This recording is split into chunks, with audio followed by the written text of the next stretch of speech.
brought you by Silver Pumps and Motors. Top quality और consistent performance के लिए सिर्फ सिल्वर पंप्स नाम याद रखना.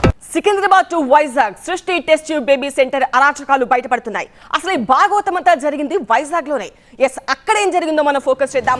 విశాఖలో హైదరాబాద్ పోలీసుల సోదాలు కొనసాగుతున్నాయి. విశాఖ మహారాణిపేటలోని సృష్టి సెంటర్ లో సోదాలు చేశారు. సృష్టి సెంటర్ సూపర్వైజర్ కళ్యాణిని అరెస్ట్ చేశారు. ట్రాన్సిట్ వారెంట్ పై హైదరాబాద్ కు కళ్యాణిని తరలించారు. ఇతర క్లినిక్లతో కూడా సృష్టి సెంటర్ కు సంబంధాలు ఉన్నట్టుగా తెలుస్తోంది. సీక్రెట్ గా చాలా పెద్ద నెట్వర్క్ ఆపరేట్ చేస్తోంది సృష్టి. ఇతర రాష్ట్రాలకు కూడా పాకింది సృష్టి నెట్వర్క్. పెద్ద ఎత్తున అక్రమాలను గుర్తించారు పోలీసులు. కీలక రికార్డులను స్వాధీనం చేసుకున్నారు పోలీసులు.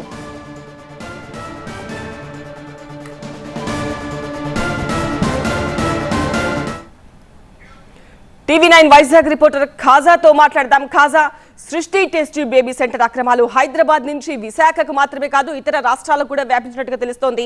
ముఖ్యంగా విశాఖలోని మహారాణిపేటలో ఉన్న సృష్టి టెస్ట్ ట్యూబ్ బేబీ సెంటర్ లో ఎలాంటి అక్రమాలు జరుగుతున్నాయి, అలాగే ఇతర క్లినిక్స్ తో కూడా కలిపి ఒక పెద్ద నెట్వర్క్ ఏర్పాటు చేసుకున్నట్టుగా తెలుస్తోంది. మరి ఆ కోణంలో పోలీసులు ఎలాంటి కొత్త విషయాలు కనుక్కున్నారు? ఖచ్చితంగా అమాయక పేద మహిళలను టార్గెట్ చేస్తున్నారు. వీరంతా కూడా ఒక ముఠాగా ఏర్పడి వేరు వేరు చోట్ల బ్రాంచెస్ పెట్టి ఆయా ప్రాంతాల్లో ఉన్న అంగన్వాడీ కార్యకర్తలు బ్రోకర్లను సైతం వాళ్ళు మధ్యవర్తులు కాబట్టి వారి నుంచి పేద మహిళలు ఎవరైతే ఉంటారో వారిని ట్రాక్ చేసి వారిని ఎక్కువ డబ్బులు ఇస్తామని ఆశ చూపి వారిని తీసుకొచ్చి టెస్ట్ ట్యూబ్ ద్వారా వాళ్ళకి అద్దె గర్భాన్ని ఏర్పాటు చేసి ఆ బిడ్డ పూర్తిగా పెరిగిన తర్వాత ఆ బిడ్డ జన్మనిచ్చిన తర్వాత ఆ బిడ్డను మరొకరికి ఎవరైతే సంతానం లేని దంపతులు ఉంటారో వారి నుంచి కూడా లక్షలాది రూపాయలు తీసుకొని వారికి ఈ పేద మహిళ ద్వారా గర్భం దాల్చిన ఆ బిడ్డను ఉన్నత వర్గాలకు చెందిన వ్యక్తులు దంపతులకు ఇస్తున్నట్టు గతంలో కూడా తెలియంది. గతంలో 2020లో కూడా విశాఖ కేంద్రంగా భారీ వ్యవహారం బయటపడింది. ఈ కేసులో దాదాపుగా 10ల సంఖ్యలో నిందితులను కూడా అరెస్ట్ చేశారు. విశాఖతో పాటు విజయవాడ, అలాగే హైదరాబాద్, బెంగళూరు, కోల్కతాలో కూడా ఈ లింకులు బయటపడ్డాయి.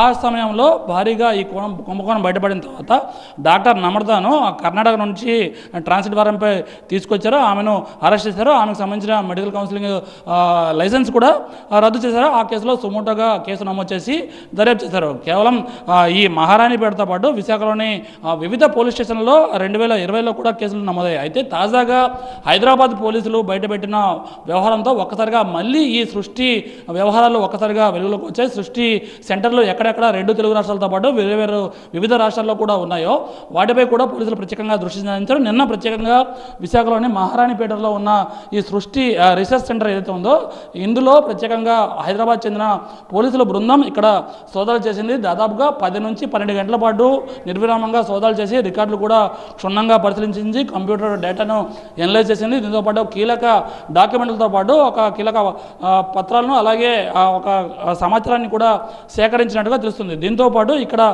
ఎవరెవరైతే సిబ్బంది ఉన్నారో ఇక్కడ సిబ్బంది, దీంతో పాటు ఎవరెవరైతే ఇక్కడ క్లినిక్కి వస్తున్న పేషెంట్లు కావచ్చు, అద్దె గర్భం కోసం ఆ మహిళలు కావచ్చు, వారిని కూడా పూర్తిగా విచారణ చేసిన తర్వాత దాదాపుగా నిన్న రాత్రి 7 గంటల సమయంలో ఈ సృష్టి రీసెర్చ్ సెంటర్ సూపర్వైజర్గా ఉన్న ఆమె మేనేజర్గా కొనసాగుతున్నారు సిహెచ్ కళ్యాణిని పోలీసులు అదుపులోకి తీసుకున్నారు. ఇక్కడ కోర్టులో సబ్మిట్ చేసిన తర్వాత, కోర్టులో హాజరుపరిచిన తర్వాత ఆమెను ట్రాన్సిట్ వారెంట్పై హైదరాబాద్ తరలించారు. అంటే ఈ కేసు కేవలం హైదరాబాద్కే పరిమితం కాలేదు, విశాఖతో కూడా లింకులు బయటపడుతున్నాయి. దీంతోపాటు 2 తెలుగు రాష్ట్రాల్లో ఎక్కడెక్కడైతే ప్రైవేట్ క్లినిక్స్ ఉంటాయో వాటితో కూడా ఈ సృష్టి సెంటర్ నిర్వాహకులు ఒక అవగాహన ఒప్పందం కుదుర్చుకొని వారి ద్వారా కొంతమంది పేద మహిళలను టార్గెట్ చేసి సరోగసి ద్వారా బిడ్డకు పురుడు పోసిన తర్వాత ఆ బిడ్డను ఉన్నత వర్గాలకు చెందిన పిల్లలు సంతానం లేని వారికి సరోగసి ద్వారా వారికి ఈ బిడ్డను లక్షలాది రూపాయలు తీసుకుని అందజేస్తున్నట్టుగా పోలీసుల ప్రాథమిక విచారణ ఉంటుంది. గతంలో కూడా అనేక కేసులు నమోదై దీనిపై పూర్తి స్థాయిలో కూపీ లాగితే మరిన్ని వ్యవహారాలు బయటపడే అవకాశం ఉంది.